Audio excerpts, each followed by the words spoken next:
To understand how we got here, we need to go back to when this whole case started falling apart. See, the Fed's been trying to paint this picture that Durk orchestrated some murder-for-hire plot against Quando Rondo, right? They saying he put a bounty out, gave directions to his crew. But here's the thing, gang, and this is where it gets real interesting. They've been operating on some vague-ass allegations this whole time. Like they telling the court, yeah, Durk did it. But when his lawyer Drew Findling asked, okay, when, where, how much was the bounty? What exactly did he say? Crickets. Fam, dead, silent. The government been playing this game where they throw out all these dramatic details about the actual shooting, the stalking, all that street shit.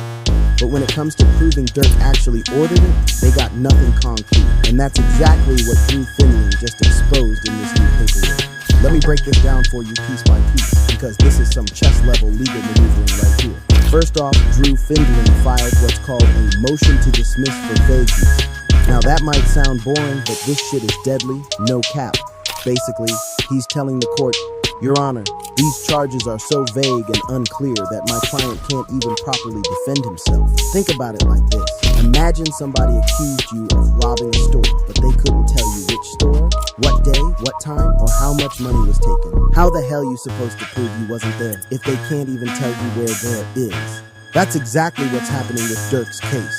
The feds keep talking about this alleged bounty, but they can't tell the court when exactly Durk supposedly offered this bounty, where this conversation took place, what specific words he used, and how much money was involved, who was present when it happened. And here's where it gets crazy. They've been doing this for damn near 2 years now, but that's just the beginning, fam. The real bombshell came when Drew Findling exposed how the government's star witness, they calling him PW1 in the document, has been changing his story more than a liar trying to get out of trouble.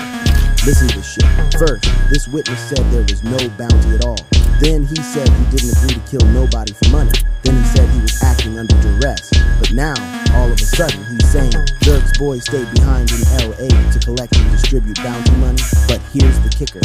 The government's own evidence proves this witness is lying.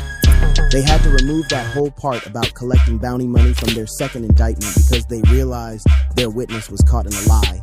Drew Findling put it perfectly in the paperwork. When the government's witnesses are constantly changing their stories about crucial facts, Mr. Banks' defense must take aim at a moving target. That is fundamentally unfair. Now here's where people started connecting the dots, and this is some real detective level breakdown. The government been trying to use Durk's lyrics as evidence, right? But Drew Findling just destroyed that whole argument. He basically told the court, if y'all can't prove your case without using my client's rap lyrics, then you got bigger problems than this motion. And he's absolutely right. They got 20 terabytes of phone data, multiple cooperating witnesses, cross-country intelligence, but they still need to rely on song lyrics? That's weak as hell, gang. But here's what really got me.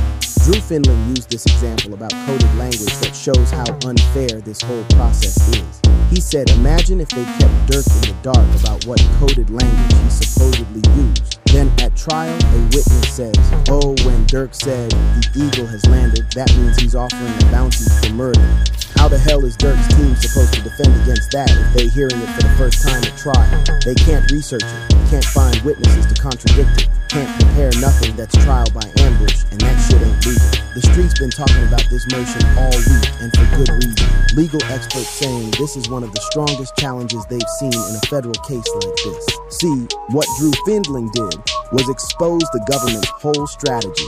They've been trying to overwhelm the jury with dramatic details about the actual shooting, the stalking, the photos, all that street shit, hoping nobody would notice they can't actually prove Durk ordered it. It's like showing a jury a bunch of footage of a bank robbery, then saying, and this guy over here planned it all, without any evidence connecting him to the planning. The robbery footage might be dramatic, but if you can't prove he planned it, you ain't got no case. And here's what's really crazy. The government had the nerve to argue that the specific words Durk allegedly used are not elements of the offense. But Drew Findling clapped back hard. A bounty offer is as essential to a murder-for-hire charge as a material misrepresentation is to a wire fraud charge. Now, let me keep it 100 with y'all about what this really means for Durk's case. This motion is forcing the government to show their cards. They can't keep operating on vague allegations and changing witness stories. Drew Findling basically told them, put up or shut up. If the government can't provide specific details about when, where, and how Durk allegedly offered this bounty, then this whole case might crumble. And based on what we've seen in these documents, they've been struggling to provide those details for 2 years now. The fact that their star witness keeps changing his story is a huge problem. Juries don't like witnesses who can't keep their story straight, especially when that witness is facing life in prison and has every reason to lie to save himself. And here's something else that's working in Durk's favor. The government already had to remove parts of their indictment because their evidence didn't support it. That shows they've been overreaching from the jump. But let me break down why this motion is so powerful from a legal standpoint. First, it's attacking the foundation of the entire case. Without being able to prove the bounty allegation, the government can't prove murder for hire. And without murder for hire, most of their other charges fall apart too. Second, it's exposing the government's reliance on unreliable witnesses. When your star witness has told 4 different versions of the same story, that's a credibility problem that's hard to overcome.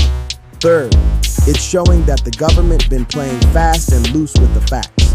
They've been changing their theory of the case as they go along, which ain't how the justice system's supposed to work.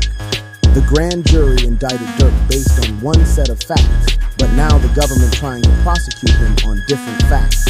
That's not legal, and Drew Findling called them out on it. The street's perspective. Now, from a street perspective, this makes perfect sense. Think about how these federal cases usually work. They flip somebody close to you, that person tells them everything, and they build a case from there. But what happens when that person keeps changing their story? What happens when the evidence don't match what they're saying? What happens when they can't even tell you the basic facts of what supposedly happened? That's exactly what's happening here. The feds thought they had a slam dunk case, but when you really examine the evidence, it's full of holes. And here's something else. Durk wasn't even in Georgia when King Von got killed. He wasn't in LA when the shooting happened. So the only way they can connect him to these crimes is through these alleged directions he gave to other people. But if they can't prove what directions he gave, when he gave them, or how he gave them, then they can't prove he's connected to the crimes at all. What Drew Findling did with this motion is some next-level legal strategy. He's not just defending Durk, he's going on the offensive. By demanding specific details about the bounty and the alleged direction, he's forcing the government to either produce evidence they might not have or admit they've been operating on speculation this whole time. And here's the beautiful part. Even if the court doesn't dismiss the case outright, they might order the government to provide a bill of particulars, basically a detailed breakdown of exactly what they're alleging. If the government can't provide those details, or if what they provide contradicts what they told the grand jury, then Durk's team can use that to destroy their case at trial. But let's zoom out for a minute and talk about what this means for hip-hop culture. We've been seeing the feds go after rappers using their lyrics as evidence for years now. From Bobby Shmurda to YNW Melly to now Durk. They keep trying to use artistic expression as proof of criminal activity. But what Drew Findling did in this motion might change that. He basically told the court, if you need rap lyrics to prove your case, you don't have a case. That could set a precedent that protects other artists from having their creative work used against them in court. Here's another thing that's working in Durk's favor. The timeline don't make sense. The government trying to use a song that came out 7 months before the shooting as evidence of the bounty. But how you gonna use something from 7 months earlier to prove intent for a specific crime? That's like saying because somebody wrote a song about robbing banks in January, they must have robbed the bank that got hit in August. That don't make no logical sense.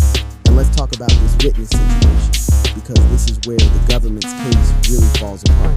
They got a witness who first said there was no bounty, then said he was forced to do it, then said somebody else collected the money. But the government's own evidence proves that last part is a lie.